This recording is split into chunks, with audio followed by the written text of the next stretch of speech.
కండ్లకు కాటుక వెడితే కన్యాకుమారిని నా కండ్లు చూడపోతివి బొమ్మల నడుమ బొట్టు వెడితే పల్లెతనంగుంటను నిన్నే ఇడిసి పెట్టను అవ్వయ్యకు చిన్నదాన్ని శివంగి పిల్లను చిన్న చూపు చూస్తే నిన్ను నేను ఇడిసి పెట్టను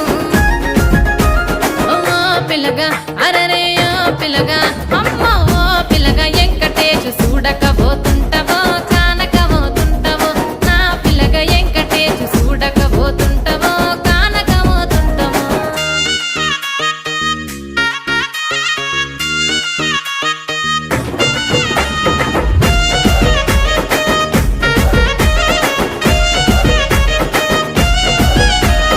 మన ఊరిలో నన్ను మించే అందమెవరికున్నదో అందగత్తె నేను రో ఆస్తి పాస్తులెన్ని ఉన్న నిన్నే గో